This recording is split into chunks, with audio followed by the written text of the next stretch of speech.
Come on, Livingston. We gotta go on and on and on. Together we can make it. We gotta go on and on and on. Come on, Livingston. Knocks it through. Mullen bursting into the box. Josh Mullen. Together we can make it. Mullen's ball across, it's turned in! It's Pittman who's got it! Livingston leads! Can they get the ball back in? O'Brien. Lead! And Livingston have the lead! Man, can score. If we march together. The full-time whistle blows and David Hayes celebrates! And the Livingston fans join in exultation. Come on, Livingston. Livingston have the lead against Rangers, and they are certainly rising to a few occasions on their return to the top flight in Scotland. Come on, Livingston. We gotta go. Hello and welcome back to Talk Livi, the podcast dedicated to everything Livingston Football Club and Scottish football, proudly sponsored by Stiarna Apparel. My name's Angus and today I'm joined by Euan. Euan, how are you doing? I'm good, mate. Had a wee long weekend, which was very good. At a wedding Friday night. Unfortunately, I wasn't able to make it up to Dingwall because Shannon and Missy's bought tickets to see Peter Kay months and months and months and months and months ago. Unfortunately, he's in brackets anyway, like in quotations. Yeah, better say fortunate, haven't I? That's the only thing I missed about was the Mallard. But yeah, so wasn't able to make up to Dingwall, so I've kind of caught up with the game over the weekend. And then yesterday was out in Edinburgh, so I had a good day with a few pals from uni and stuff like that. So all round good weekend. And it was a very good weekend for Olivia as well. You were there to witness the new champions. Yeah, absolutely. Still really buzzing for everybody involved in the team, but we'll get onto that very, very soon. But yeah, still on a very much a high from that. The kind of two polar opposites of football this is going to be today again. Thankfully though, one aspect is, kind of like the kind of peak kind of side of it. So, very, very pleased to get into talking about that. But yeah, as always, you can find this episode as well as all of our others on your preferred podcast streaming sites. Just search for Talk Livi, so follow us or subscribe to ensure you don't miss another episode. We'll kick the episode off by discussing all the drama from yesterday as the Lionesses left it late to secure the SWF Championship title in a 6-goal thriller with Renfrew. The Lions made the trip to Dingwall to take on struggling Ross County, but it would prove another afternoon of struggles for Livi with another defeat on the road. And finally, I caught up with the guys from the Killie View Podcast to discuss the next instalment of El Plastico at Rugby Park this weekend.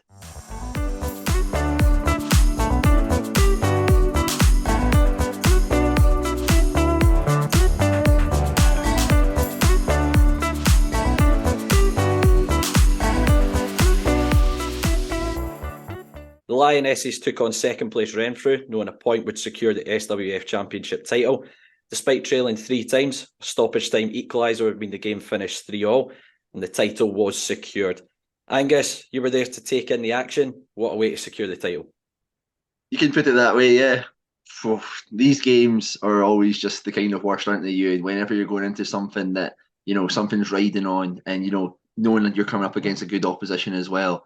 But I just have to start off by just saying a massive congratulations to the team, to the coaches, to the media guys, to everybody, the chaplain, everything like that, everybody involved. What an achievement! What a day!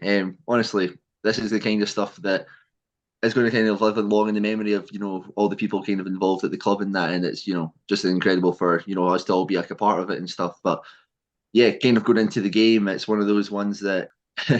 You're building it up, that kind of hope and that anticipation of, this could be the day that, the history's made, they secure the championship and whatever like that.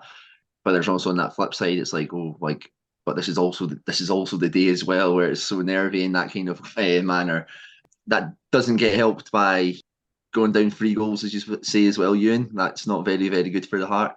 But, great character again from the team, to continuously come back and, go against it. But yeah, we started off with a game with a 4-4-2 actually for this first time. I think this may be the first time that we've seen that kind of formation played. 2 up top, Jen and Ash, with returning Lucy on right wing, Beth on the left, and it was a centre midfield partnership of Brogan and Shannon Mulligan. in the defence, Fee was in at left back, Sharon at right back, Jess and Tash, and then obviously Charlotte in goals. And I think that maybe a slight tweak could have been made to possibly have helped that. I think that we were getting a wee bit overran in the middle of the park. I think Renfrew had three midfielders, and we were kind of struggling to find the rhythm throughout the game in that kind of way. Kind of going through there. Renfrew, though, I have to give great credit to them. I thought they were very good and they were very positive in what they wanted to do. They were performing like a team who knew that they had to go and win to keep their title hopes alive, essentially. Well, we talked about that in the preview for the game, that granted keeping the title race alive for them, but also in terms of trying to secure second place as well for a playoff. So there was a lot riding on it for Renfrew. Yeah, absolutely. And you could very much tell that was the case. Took the lead. I think it actually came from a little bit of a counter attack. I think that we had a wee bit of a sustained bit of pressure, and they then break on us, and Charlotte makes a good save for the first one, but Renfrew are following up and tap it in for to make it 1-0. Again, though, I think that we responded pretty well. We started playing the ball, playing actual passes a wee bit more. I think with Lucy on that right wing, I think there was a couple of instances where we were trying to force that long ball because we know the pace that she has, as opposed to giving it to her feet and letting her kind of create something of her own. And that's essentially how we got the equaliser at the first part there. Some nice play goes down to Lucy. Lucy cuts it back across goal, and Beth's there to fire high into the roof of net. Beth was saying, at the title party, essentially, that she thought she had a curse at the Tony Macaroni because she'd never scored there. And I think after that open goal that she missed, maybe a couple of weeks ago, that was maybe true. But I think she'll be absolutely delighted that she's played a part in this one as well. But yeah, going into the half time, we would go down 2-1. Charlotte makes a great save from a corner, and then is unfortunate with one that just manages to get out of her grasp. And from there, you're going into half time, you've got a wee bit of a downer.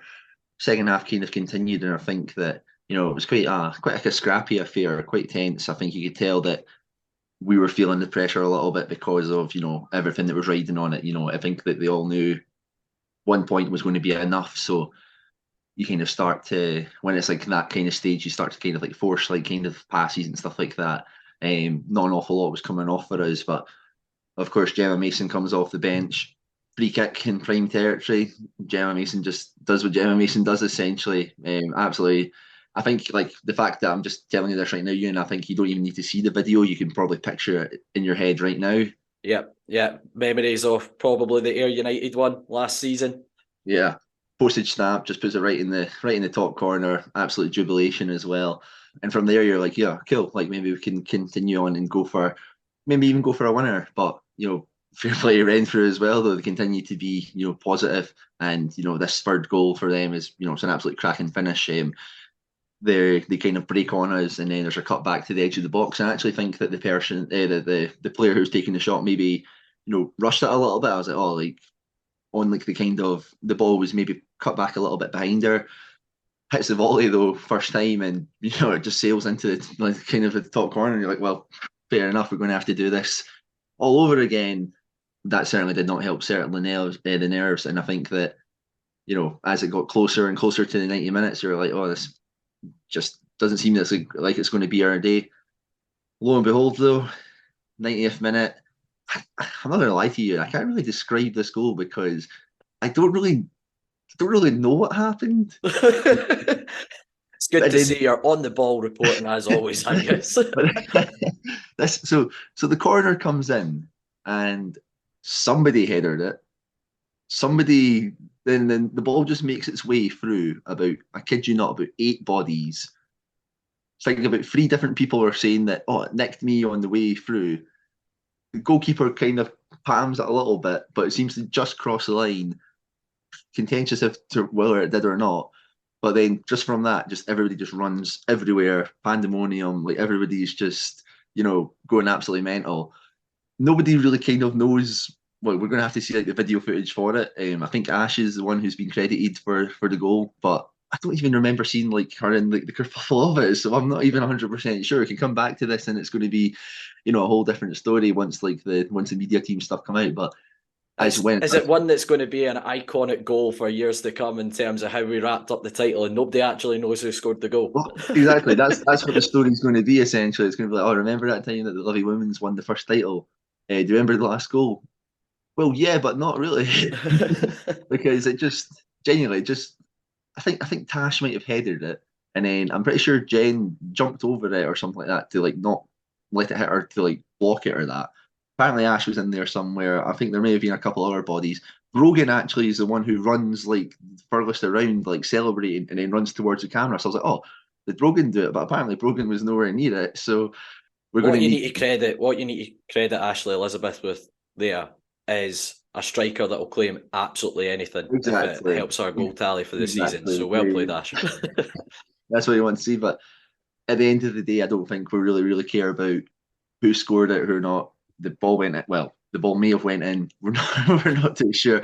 But we got that point, and that is enough for us to win the title. And yeah, just absolutely delighted for the team for that. Yeah, it sounds like an absolute thriller and probably almost a perfect way to wrap up the title in terms of scoring that late goal. And we've spoke about it a lot this season with the girls, in that they've shown quite good character at times this season. Maybe not played at their best in a number of games, but they've found a way to get a result in the end. And I think the last couple of weeks, late winner against Hutchie Vale, late equaliser against Renfrew, which kind of seals the title as well. So it's a perfect way to summarise how they've been this season. And as we say, it's only their second full season as well, and they've managed to secure promotion to SWPL2, which is a phenomenal achievement. And just to echo what you said at the start, massive congratulations to all the staff, all the coaches at the club, the media guys behind the scenes as well. Don Westwood, the club chaplain as well, plays a massive part with the girls, I know, and obviously massive credit to the players because it's them that go out and get the results on a weekly basis. So massive achievement for the club, and great for women's football in West Lothian as well, that we've got a team that's managed to make it into the SWPL. So let's hope we can compete next year and go maybe one step further. Let's get into the top flight. It'll be the next target, I'm sure. Yeah, like it's you mentioned like the character there, and it's like it's quite like a cool moment because like obviously started helping like doing like the coverage for like, the Courier and stuff like that, and like the first ever person who we interviewed for it was Jen. So like getting to speak to Jen, and then for like the interview following winning the league title, and that was one of the main things that she kind of championed a little bit, was about comparing it to last season, how going from maybe some shortcomings, learning those lessons, and how it's done them so well this time round. How many times last season would we have been? The roles would have been reversed last season. Probably we would have been the ones going 1, 2, and 3-0 up against or against like the likes of a Renfrew and being clawed back every time.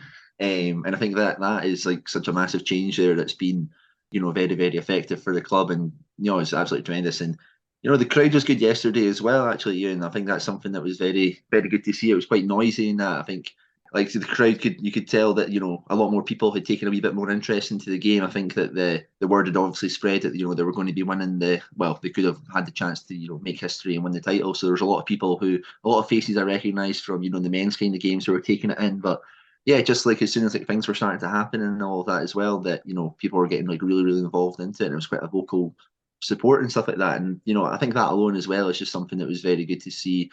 People getting more encouraged to come to the game, and I hope with the season tickets next year as well that you'll see an uptake in that. But yeah, absolutely delighted, and the team are a great bunch, and we can't thank them enough for how accommodating they are for the likes of ourselves, the likes of the Courier. More than happy to speak away and stuff like that as well. And they're a great bunch who all deserve the celebrations that they had last night, which you were involved in, I believe. Perhaps not to. I was involved, but there was a lot of people who are.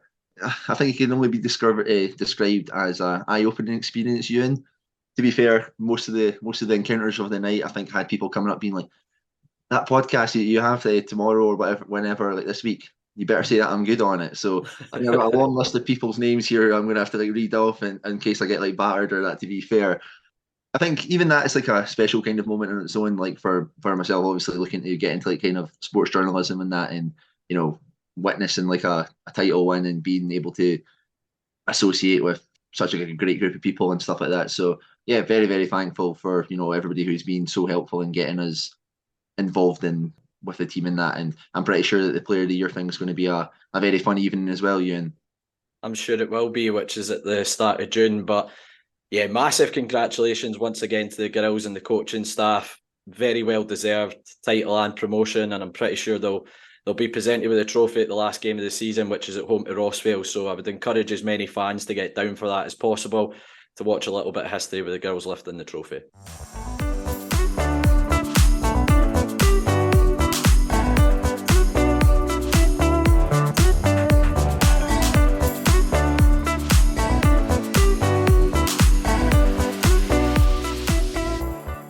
We're delighted to have Strana Apparel as sponsors of Talk Livi. UK based with a Swedish soul, we are Strana.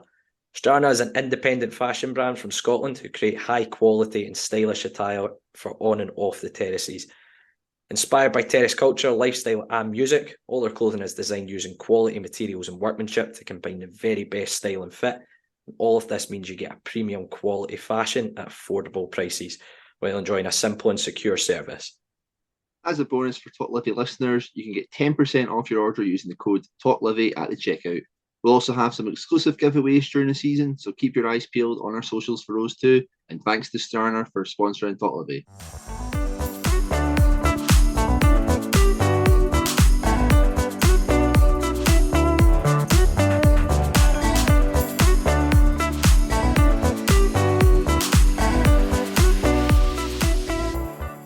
The Lions made a trip to Dingwall to take on Ross County. It would prove to be another frustrating afternoon as Livi would finish with 10 men and a 2-0 defeat. Euan, what do we do? Yeah, as I say, I wasn't able to watch the game in real time, wasn't able to go up, but I've kind of caught up on the highlights and as much of the game as I possibly can. And messaging Ross Cameron, who was on from the County Corner on the previous podcast to preview it, he kind of said he thought we actually started quite bright, had decent possession in spells, but the goals really poor. And Ross made a big point about talking how Jan Danda was their kind of focal point in terms of anything creative that Ross County do. And certainly from what I've been able to see the game back, he seemed to cause us no end of problems all afternoon. His delivery into the box was exceptional. And from what I've seen, it looks like we struggled to defend a cross ball all afternoon, which has been, despite what the media will tell you, in terms of Livi being fantastic from defending their box, in terms of cross balls and set plays. Listening to the manager, that's a massive area that he's going to need to work on in terms of his recruitment for next year. And the first goal, it's so poor. It's so poor. But prior to that, we had a couple of half chances. Bruce Anderson had one where he's managed to turn inside the box. He's hit the side netting. We kind of got a warning about the deliveries into the box. Nicky Devlin's made a phenomenal clearance at the back post, stopping Simon Murray having a tap-in. And then, as I say, the goal happens. Brilliant delivery by Jan Danda, but Jakoviti, one of the biggest players in the park, has just walked into the box. We've got two centre-halves got under the ball, and he's had an easy header into the far corner. And you're a goal down at that point. Nicky Devlin's had an effort before half-time, which has been blocked. But yeah, second half, the goal's almost a carbon copy. Once again, it's a fantastic delivery by Jan Danda, but Alex Samuels managed to ghost into the box again. Morgan Boys looks like he's kind of caught under the ball, and it's a good finish. It's a good header by Alex Samuel, but again, all Ross County's chances appeared to come from cross balls into the box, and we just seemed to really struggle with it all afternoon. Keith Watson had a header at the back post, which has been cleared off the line by Stephen Bradley. And Danda's had a free kick as well, which would have been a contender for goal of the season had it been a yard the other side of the post. But to kind of sum up our afternoon, the red card for Curtis Guthrie, I think he'd been on the park for 5-10 minutes, if that, right in front of the fourth official. I mean, it looks like a clear red card. I'm actually surprised it wasn't given in real time, but VAR's intervened and upgraded it to the red card, which rightly so. It's a stupid challenge. There's no need for it. We almost got back into the game. Stephen Kelly had one that landed some at the back post, and he's tried to dink Ross Laidlaw, and it's hit the post. But looking at the stats of the game again, we've had some decent possession. I think 57% of the ball. We've had more efforts on goal than Ross County, but failed to hit the target all afternoon. A bit like the Dundee United game the other week, a must-win game, and we have one effort on target in the entire 90 minutes. It's just been a recurring theme, in particular away from home. I mentioned it on the last podcast. Our last away league goal was the 14th of January up at St Johnstone. James Penrice's thunderbolt that he scored that day in the 4-2 win. That was our last goal on the road, and it just seems like our season's really petering out. And listening to the manager's comments after the game, Davey seemed quite scunnered with it all, to be totally honest. And I can understand that, because I'm sure the coaching staff, the management team are putting in a hell of a lot of effort behind the scenes, and we're not getting the performances to match up probably their efforts at this moment in time. And it's incredibly frustrating as a fan, because it's one of these seasons that it could have been so much more, and it just seems to be petering out. And I'm sure it's not the case, but fans are going to be looking at it knowing that players are moving on next season, and they're going to put 2 and 2 together and go, these guys are already on the beach. They're not bothered about these last 5 games. They've already got eyes on their next move, their next club. And I'm sure, as I say, I'm sure it's not the case, but fans go and put 2 and 2 together and they'll come up with that answer, and it's difficult to argue it at times. Yeah, it's you go back to I remember walking away from Tynecastle before the World Cup break, and obviously we conceded last minute there, but just been so incredibly hopeful for the rest of the season.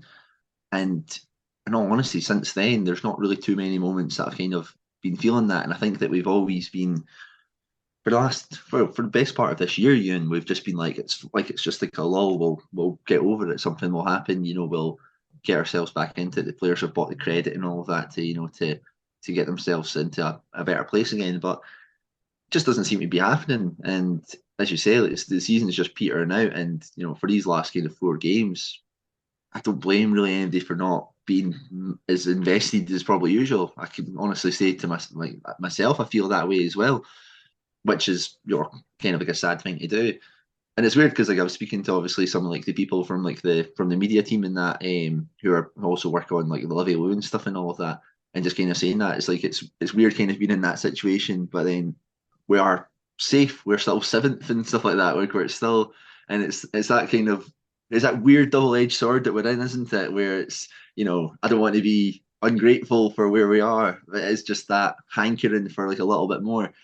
And I think that does just come down to simply the performances, in all honesty, Euan. See if we were, our season was petering out because, results were going against us and that, but it at least seemed that we were at it, we were trying things, and we were just, maybe a little bit of luck wasn't going our way, some things like that.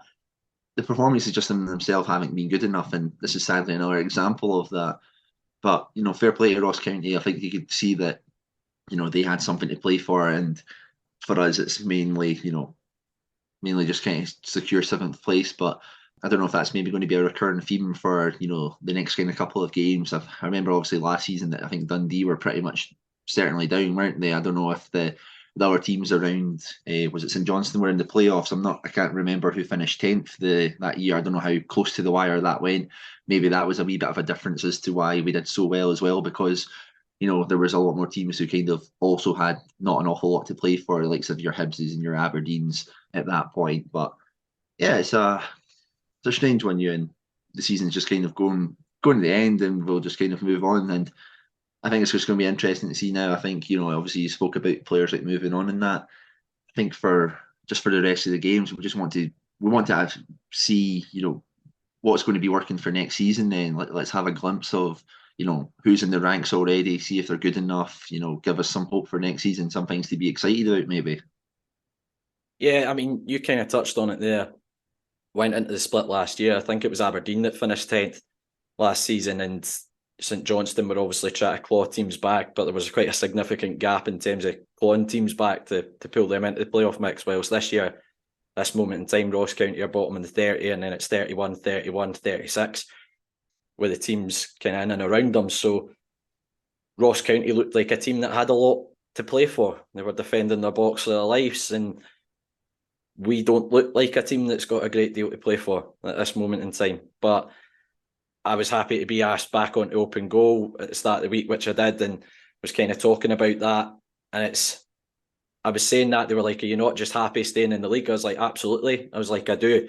I'll always kind of echo that. I think 10th place and above is a successful season for the football club, and every season that we get in the top flight, we should cherish it. But it is that I think we had a squad that was capable of pushing for a little bit more. And look, I know I'm a Livingston fan. I know we're going to lose games of football. That's fully expected, but it's the manner and how we're losing games of football just now, which is so frustrating. And I could see that coming out in the manager's comments after the game as well. He was talking about, individuals need to take a bit of responsibility on the pitch. He can do all he can during the week with the coaching staff in terms of setting the team up for the games, but individuals need to go and put in a performance when they cross the white line, and that's just not happening just now. But for me, he needs to start having a proper look at next season in terms of guys who aren't going to be here. He's been quite vocal about likes of Nicky Devlin not being here, likes of Jack Fitzwater not being here. We've got Jamie Brandon, who's probably in need of some minutes. We've got Luigi De Lucas, who's going to be here next season. I think we need to see if these guys are up to it a little bit more between now and the end of the season. I would almost rather see them come into the side to see what they can offer the squad going into the new season. We did it last year with the likes of Morgan Boys, got a lot more minutes last 5 games of last season. I think it's something we really need to focus on for next year and just put some decent performances together, get the fans having a little bit of a buzz again, because there seems to be a bit of a disconnect just now between the fans and the team. And I feel it's down to not even the results. I feel it's down to the standard of the performances that we've seen kind of since January, where we had a very good run in January, unbeaten for the month. But probably since the Kilmarnock game, it's been very, very, very flat ever since then. In fact, I would put it back to stemming back to that Inverness defeat in the Cup. The performances just haven't really been there, other than 1 or 2 occasions here or there. But yes, it's very frustrating. Yeah, it's this has brought my mood straight. It's like a therapy session. It's like a therapy session. With football and with Sport and Livy, you give and you take, I guess, isn't it? So, but away to Kilmarnock this weekend. We've got a good record against them this season. 3 games, 3 wins. 7 goals as well we've scored against them. Hopefully we can put things right and just give us something to enjoy in this despair of the last 4 games of the season. Well, that's the thing, Angus. We go into this game at Rugby Park and we have had a very good record against Kilmarnock this season. We've produced a couple of our better performances in recent times against Kilmarnock. That, in particular, the last game at the Tony Macaroni Arena, where we were 3-0 up at half time, played some fantastic football in the process, scored some terrific goals. But you need to bear in mind, Kilmarnock are a team fighting for their lives. Once again, we're coming up against a team that's got also a very, very good home record this season. I think we're only one of 4 teams to have gone there and won over the course of the season. So they've been very good at Rugby Park, and I'm sure they'll be scrapping for everything, but we're going to have to match that. And as I say, even if we don't get the result to go with it, I just want to see us put in a performance which can create a little bit of a buzz, and I can come on this podcast and actually feel a bit more content talking about the team, because I've seen a performance which I can say, look, they've left everything out on the pitch. So, and I think the fans just want that as well. And you want to go into the new campaign with some sort of buzz. We had that last year. We went the last 6 games of last season unbeaten, 1-3, drew 3, and you felt quite positive going into the new season. We need a couple of results. We need a couple of performances to try and get that little bit of a buzz back.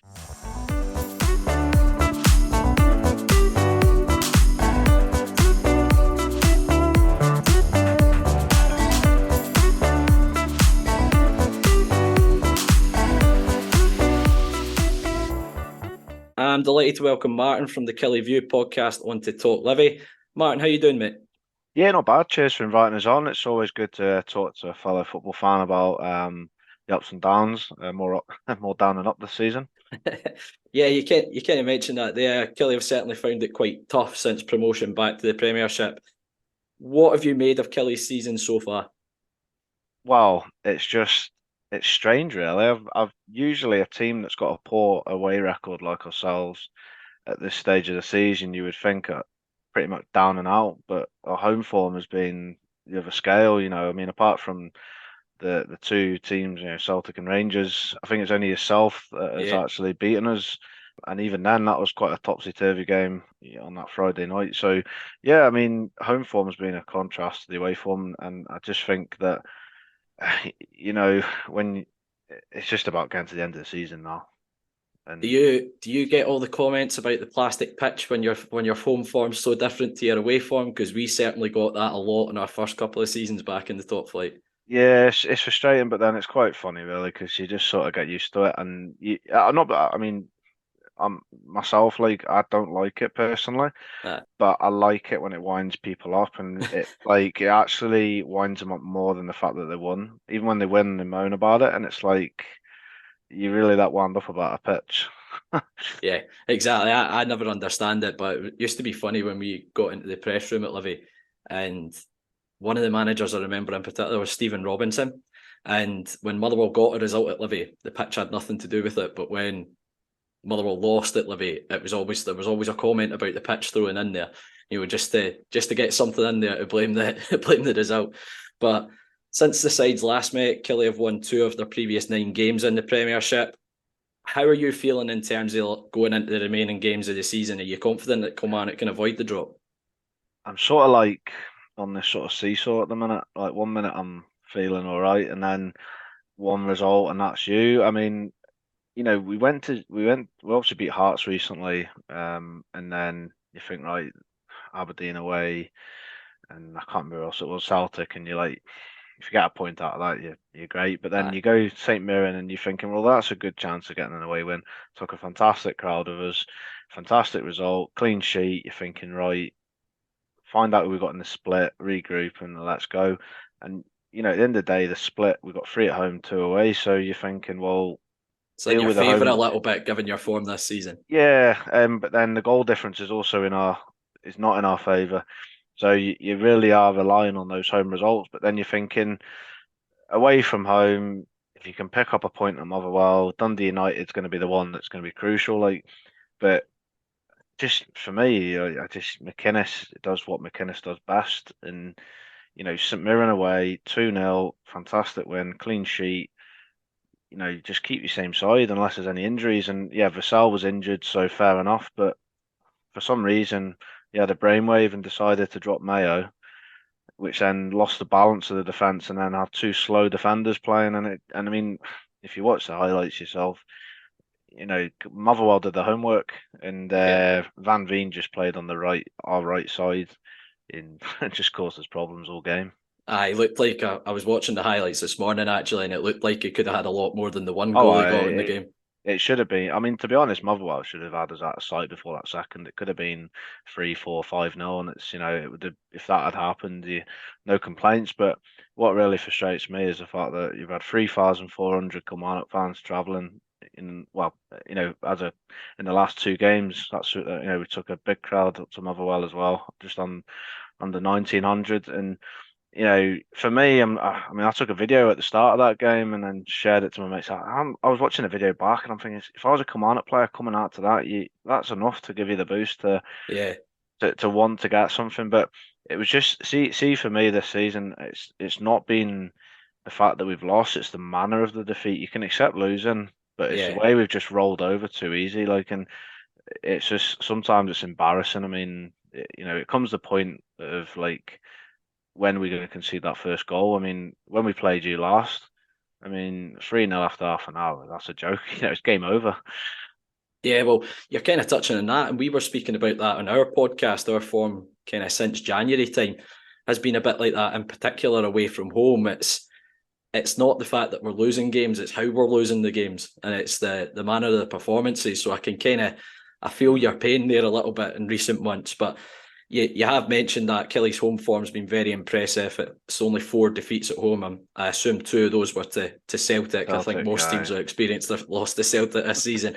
But how important has that been in terms of giving you a fighting chance of avoiding relegation? Yeah, I mean, there's 2 factors really to our season. Is one, our home form, and 2, the early, probably when Danny Armstrong in the first half of the season, because he really petered off. But if it wasn't for having Danny Armstrong, because that's where he's performed his best, is at home as well. He really does lift the crowd with his energy and his runs and his, sometimes he does take the risk, but yeah, he has been a big factor in how good our home form is. But then the contrast away from home, you just sort of, it's hard to get over. But yeah, I mean, if it wasn't for our home form, we would be down by now, or just about down. What do you think's the difference? What can you put your finger on why there's such a contrast in the home and away form? I don't know. The fact that, I mean, McInnes goes on all season about, fans need to do their bit, and they are doing their bit. Well, we've done our bit all season. Record season ticket sales are 5,000. Over that, we turn up, rain or shine. There's not many teams that are a point off bottom that are taking the crowds that we're taking last 2 away games. Yeah, exactly. So we're doing our bit, but I just don't get it. I really don't. I mean, especially the thing that I really missed. I've not really got an answer for you, if I'm honest. I don't think anyone has. That's the honest truth. I look back at McInnes and his record. I mean, God, we couldn't beat Aberdeen for love nor money. It was a bit ridiculous record he had at Rugby Park, wasn't it? I mean, and we thought, well, he'll bring that magic and that away formula. But fair enough, you go to your Rangers, your Celtics, your Hibs, your Hearts. You can accept losing there, but no disrespect to yourselves. But you come to Kilmarnock, you'll be thinking that's a winnable game. The same as we should be going to Livingston thinking that's a winnable game, and the same as going to St Mirren or whoever, because that's the reality of the league is, and it's not being disrespectful to one another. That's just the reality of it, and you'll be the same. You'd happily be like, right, we're going to Kilmarnock. Yeah, that's a winnable game. Even if it is a home form that's good, but you went there this season and a cracking result, and brilliant. So no, I really don't know the answer to it. I think the problem is I mean, we have not, and it's crazy. It's 4 games to go, and we've not found our our strongest 11, and that's a real worry going forward. We can't keep blaming Tommy Wright and his signings, because I would probably say Sam Walker, Danny Armstrong, and Liam Polworth to a certain extent have been our three best players at most parts of the season, and they were Tommy Wright signings. Yeah. So you can argue the case in one way in terms of the backup, but in another way, they've been in the starting 11 and have been our strongest. So I just worry about the recruitment. I mean, the transfer window was an absolute shambles. The board coming out in the summer saying we've got the biggest transfer window ever. For me, it's like, you don't come out and say stuff like that, because that heightens the expectations of fans, and yeah, I mean, it just hasn't worked out. I mean, the Lafferty thing was an absolute saga. Why he was allowed to stay and then release him in January after paying his wages and not playing, that was just an absolute farce as well. Yeah. So it's just been a stop-start season, and the only good thing of it has been our home form and getting to the semi-final at Hampden, and we were very unlucky that day.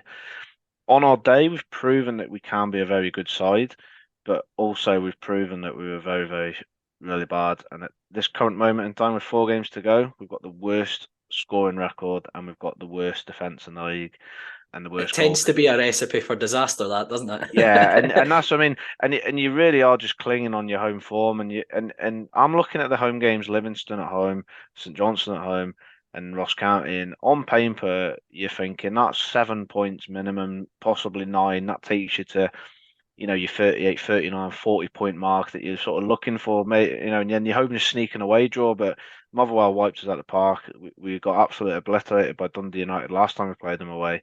So I'm going. I don't know why I'm going, but you just do it because you have to. Yeah, blind loyalty, isn't it? Yeah, and it's funny really, because I'm not even originally from Kilmarnock. I'm from Shrewsbury originally, and I moved up here back in 2012, and I just sort of, buying into my local team, and I'm quite proud of Sport Kilmarnock in a way, because like my daughter's born and bred in Kilmarnock now, and Yeah. she comes with me, and all my mates down south are like, "Who's your big team? Who's your big team? Like, who do you follow?" And I'm like, Kilmarnock, and they're like, "Yeah, but is it Rangers or Celtic?" I don't really care. I'm not. You'll probably get the same with Livingston fans. It's how you've Exactly. got like Edinburgh and Glasgow in between, so you must find it hard yourselves. Yeah, we get it quite a lot. Who's your big team? Like I grew up in the era where we got given all the free tickets and things like that, and it was you could. I'm one of the rare ones that's kind of stuck around off the back of the free tickets and not gone back to being an armchair supporter, supporting either Celtic or Rangers or one of the Edinburgh clubs as well. Good on you though. I have respect for fans like you, because that they're the fans like yourself are the ones that keep the club going. And and when I was there at Motherwell, and I was so proud to be part of that crowd, because it's like, don't care what anyone says, like, it doesn't matter whether you take 100 fans away or 200, 2,000 or whatever. They're the ones that will be there, rain or shine, whether it's in the championship, whatever. So Exactly. It's more enjoyable supporting the wee teams, isn't it? You exactly. enjoy the successes that little bit more. But you mentioned Danny Armstrong there and how pivotal he's been for Kilmarnock this season. It's 7 goals and 6 assists, I think he's got throughout the campaign. Yeah. Where would Kilmarnock be without his kind of influence this season? Relegated. So simple. So, the contrast. Next topic. The funny thing is though that Danny Armstrong didn't really have much of a say in his first season under Tommy Wright, and then obviously when McInnes came in, he didn't have anything in you. You're sort of thinking, well, we wouldn't really be bothered if he's gone in the summer. And he was given a bit, and then obviously McInnes. And to be fair to McInnes, like he's had his downfall on a lot of things, but he always talked about wanting to put money on the table in the club, and he's given like the youth a chance eventually with Watson, which I'm sure you may mention. But Yeah. you go back to Armstrong, he's still quite young and he's still got a lot to learn. But I mean, he's come on leaps and bounds already. So to go from going out the door potentially to being like the best, probably the player of the season, and also the most sort of attacking threat. Yes, I mean he's really changed the game. I do think Chris Burke being on the coaching staff as a good, been a very good winger himself, has possibly helped him. Even though he deals with the youth team and that, I'm sure Chris Burke will have had some say in giving him some tips and some coaching himself, so I'm really pleased to see Danny Armstrong. I'm glad to see we've got him tied on a contract till 2025. So regardless of what division we're in, if he was to go, we'd be pushing for a decent fee for him. But I would like to think that we stay up and we keep him and build on it. Yeah, exactly. You mentioned the young lad Watson there, who's been getting a load of rave reviews as well. But kind of looking towards the game on Saturday, how can we expect Killie to line up, and is there anything we should be wary of at the weekend? Have you got a tombola with you? Because that's what McInnes uses.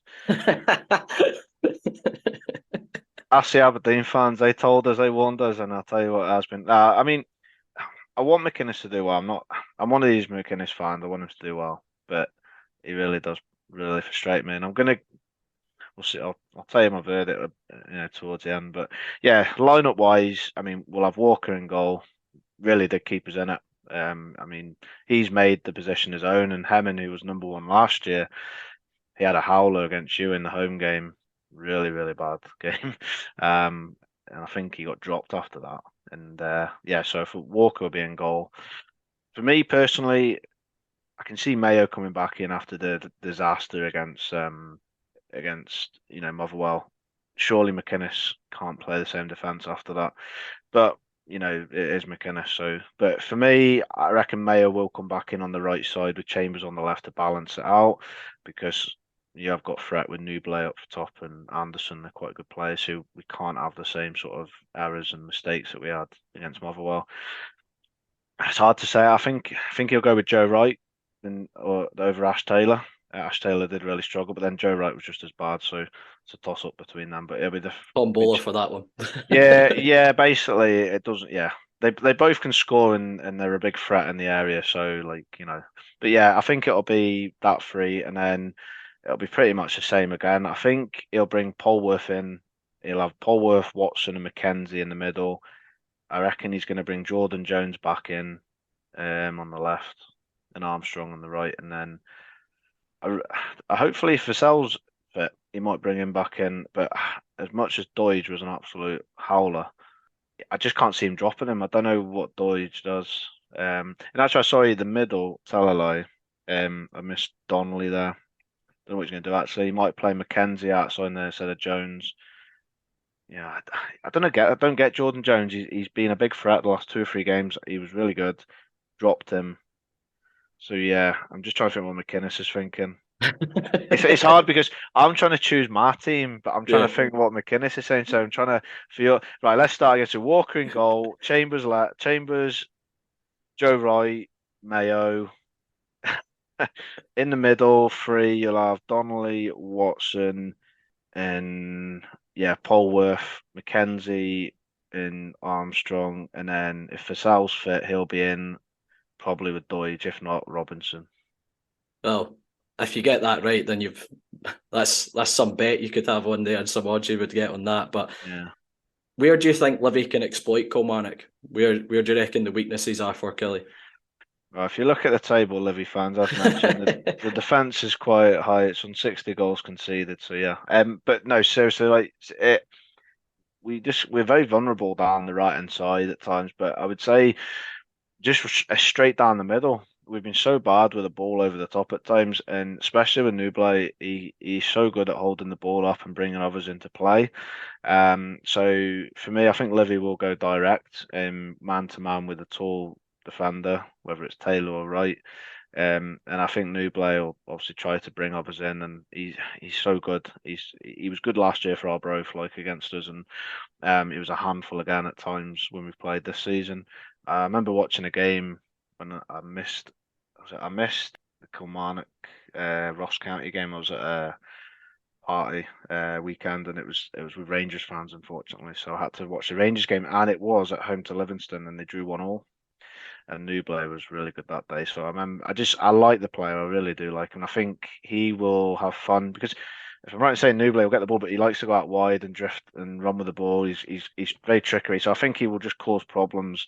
And I think that you'll target that long ball. And then the likes of Anderson, is it Kelly in midfield? Yeah, but Stephen Kelly, yeah. Yeah, so, and then, even players like, you're right, back, Devlin's quite good at running out and putting in good crosses. So, yeah, I just think we are quite vulnerable in defence in general. And I just think we will struggle if we don't, stop Nubly. Then, yeah, that could be a bit of a problem. And what are you going prediction-wise then, Martin? In my head, I was like, before Motherwell, I was confident we were going to win because of your form at the minute. Yeah.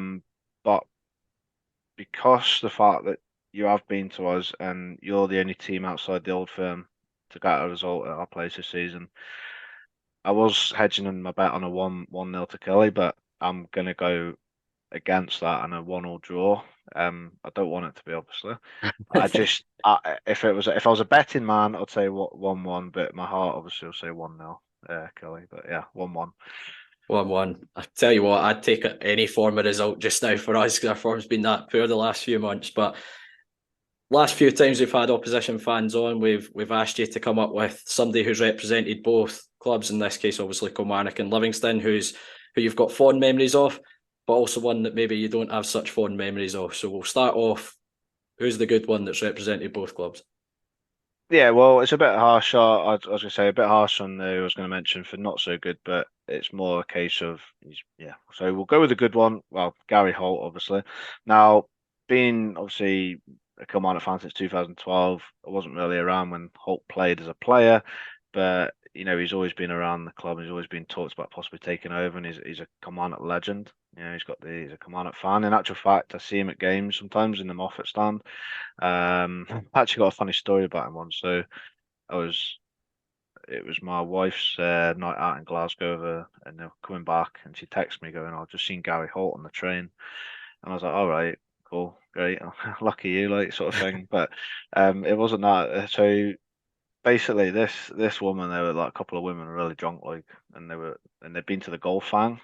So they had like a golf club taken with them and something else, and they're just sitting next to him like on the train and just talking to him, and then everyone's going past the train going, "All right, Gary, all right, Gary."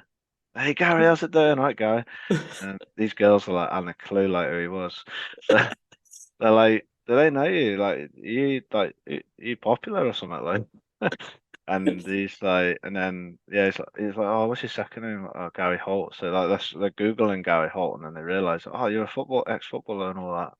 Oh, right, oh, and then they're all like round him. It's so funny. My wife's like got on herself. I Gary Holt loved was I, that was just brilliant. I loved Gary Holt when he was with us. He had 2 very successful years as a manager at the football club, and kind of took over in a bit of almost controversial circumstances when Kenny Miller left. And we've had Holty on the podcast a couple of times and can't speak highly enough of him. Brilliant guy, always great to talk to. And obviously at Kilmarnock, he was Scottish Cup winner in '97, and he does have a Kilmarnock tattoo on his calf as well. Yep. He never hid his allegiance to Kilmarnock when he was even with us. He used to always have a good joke when he signed boys off here United and things like that. He was trying to make them worse. It's the only reason he was signing them. So yeah, he's a Kilmarnock legend, but I also hold him in very high regard at Livi as well. But in terms of your dud, the one that you've not got such good memories of? I wouldn't say it's not such bad memories. It's just it's not really worked out as people would have liked to. So he's a current player, but he was obviously when he was with us the first time, I think it was back in 2014. He was a midfielder, and he only played like 12 games. Just didn't work out for him. So if he hadn't come back, then that would have definitely been a dud. But he has come back, and then he's been littered with injuries. So Robbo, I think I remember he didn't do too bad for you. He was a very good player. Obviously changed his game a bit from a sort of a central midfielder to a more attacking forward up front. Very busy player, gets stuck in, chases the ball quite a lot. I mean, he's probably one of our better players on Saturday, and he was really chasing a lot down. So yeah, he's just been littered with injuries really. So the only highlight I can remember him was he scored a double at Hamilton during COVID, and he scored the winner actually against Aberdeen. Funnily enough, of teams that we've struggled to beat, just after Christmas. But other than that, yeah, he's harsh to say a dud, but it just hasn't worked out with injuries and that. Yeah, Robbo was with us for 4 seasons, and he was kind of pivotal in that team that won the playoffs back in 2018, and he was very good for us in the Premiership as well. Well over 100 appearances for the club, and like you talked about his injury record, and I remember when we had Robbo on the podcast, and probably his spell at Livi is his most consistent spell of games that he's played. And I think we managed him quite well in terms of that. I think we were quite cautious of the fact of his track record with injuries, but he was brilliant for us. He obviously left under a bit of a cloud when he walked down the tunnel when he got subbed off against Rangers, and we never saw him again back in the COVID season. So for me, his spell at the club's almost tainted by that, and it shouldn't be, because he was very good for Livi. And when he went back to Kilmarnock, I kind of obviously wanted him to do very well, but as you say, it's just not quite worked out for him since he's gone back, and he's suffered with these kind of niggling injuries again. But maybe if Robbo gets a goal on Saturday, as long as we get 2, that's I would settle for that. But I know. It'd be ironic he scores a winner, and then you'll hate it. Your judgment of Robbo may change even more. But yeah, no, it's he's a likable guy, and I don't like to say he's not a dud as such. It just hasn't worked out with the injuries, and I do. You always want him to do well though when he plays. It's not one of those ones where he is a trier, but you just feel that those injuries have hampered his best days. And like you said, his best days was with you, and I think. Once you get a bad injury, you never really return to your best, do you? Yeah, as I say, he's kind of struggled since he's gone back to Kilmarnock on that front. But Martin, you've started up a new podcast as well, Kilmarnock related. Yeah. So give us a lowdown on that. Yeah, so basically, well, I do Two Clubs One Love, and that's like based on Shrewsbury, Kilmarnock, and that. But obviously my home team, so I still have that page, but now doing so it's a KFC View podcast, which I'll be doing with Neil Doherty. Neil's been on our podcast as well, so yeah. Neil's a good guy. He actually got in touch with me because he quite enjoyed listening to my stuff last year, and we just touched base and tried different things, and we sort of come up with an idea during the season, said, look, do you want to do a Kilmarnock one? He's all big on the stats and that, and forever and ever do a great podcast, which started this season. with Monty and Carl, like, and it's a great lesson. But we're going to sort of do a one regarding stats more and just cut into the sort of nitty gritty of the football as such, but also have a bit of fun with it as well. So that's going to be starting this summer. So I'll be looking for various fans like yourself coming on, chatting. Obviously, that depends on what division we're in. So I may have to postpone that for a season or two. But fingers crossed that we will be chatting again next season at some point, and hopefully, yeah, we can both be in the top 6. You know, that'd be a good thought. Well, look, you're our plastic brothers. Of course, we want you to stay in the league. We want plastic pitches to remain in the top flight. El Plastico. We've got to keep the El Plastico derby. That's exactly. The only derby. It's not the Esher derby. We want the El Plastico derby. Exactly. Well, Martin, thanks so much for coming on the podcast. Obviously, wish you guys the best of luck for the remainder of the season. Maybe not so much on Saturday, though. Yeah, well, we'll take a draw then. That means I can get my 7 points at home prediction, okay, and we're both happy then.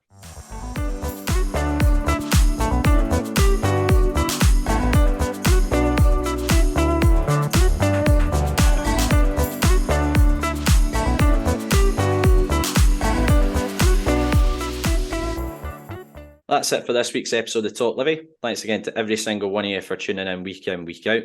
If you can, we'd love to hear your feedback. Either leave us a review on iTunes or simply message us on Twitter, Facebook or Instagram. As Euan said, we're on Facebook, Twitter and Instagram, so search Talk Livi to find us and you'll find all the links to our weekly episodes on there as well. You can also find all our episodes, including this one, on all good podcast streaming sites, including iTunes and Spotify. We're also on YouTube, so don't forget to subscribe to the channel. If none of those options suit you, all you have to do is head to our website, talklivipodcast.libsyn.com, where you'll find every single episode we've done over the last few years. That's it for this week. Thanks to all our listeners for tuning in, as always. And once again, a massive congratulations to our women's side on becoming the SWF Championship winners.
Livingston, oh Livingston, into that